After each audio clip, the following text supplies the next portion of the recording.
Hey everybody, it's Marking Bad, and it's time for Chapter 10 in Reasonable Replies to SJWs, featuring the questions of HBeakerGuy. I mean, HBummerGuy. What is it with you people and skulls?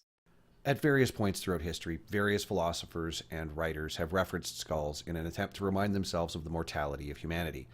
However, I'm not going to assume that Davis Arini is thinking that way. I'm assuming he's reminding himself of all the skull he doesn't get because he looks like a third-rate Neil Strauss knockoff. No, seriously?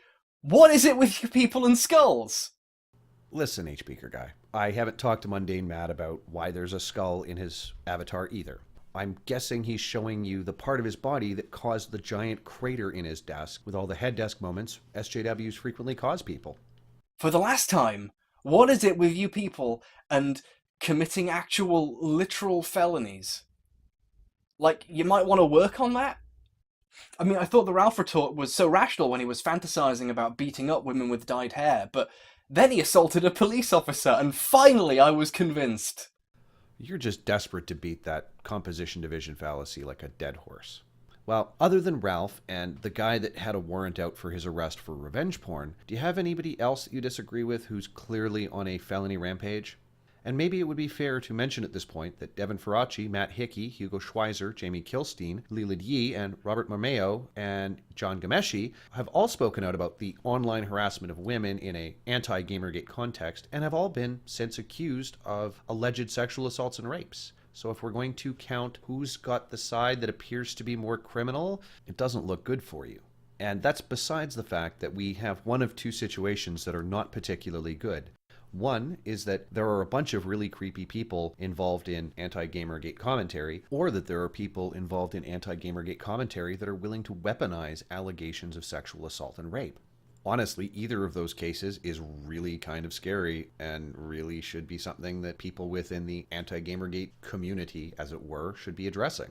If SJWs are bad because they spend too much time whining and don't talk about real problems, then why aren't you talking about those problems instead of just whining about the other people over and over and over for literally years? I mean, in the scale of priorities, that's like even lower, right? You know, you've got the real problems, you've got the things that feminists worry about, and then you've got you going, oh, how dare they? Just how dare they have different priorities from me? Why can't they do what I do? Whine about whining forever for a living.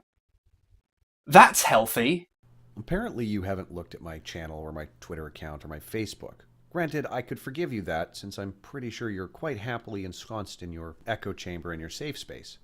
But I don't frequently talk about people that are whining. I talk about the lunacy of sensationalizing non-issues or the positions that they've taken. When I do discuss the people that are involved in such behavior, it's because there's a pattern to that behavior.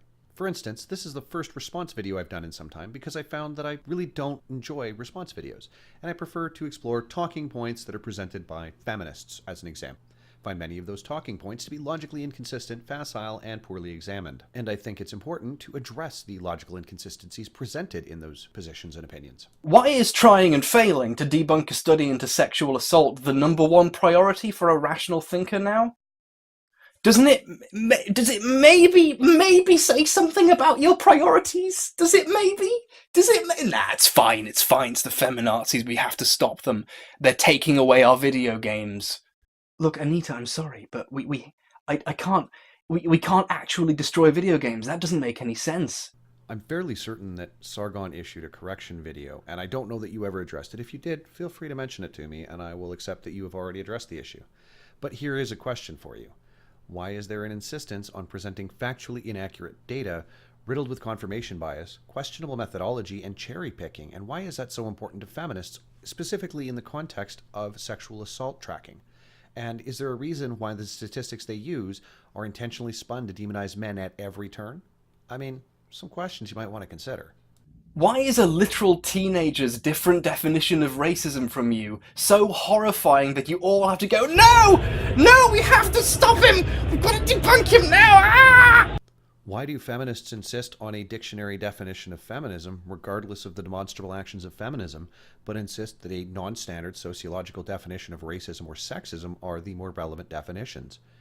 And that, ladies and gentlemen, concludes Chapter 10 of Reasonable Replies to SJWs, thankfully the final chapter in this sordid little series. And as a final note to you, HBeakerGuy, I'm reporting you to whoever owns the intellectual property of the Muppets because you've spent enough time ripping off a beloved character.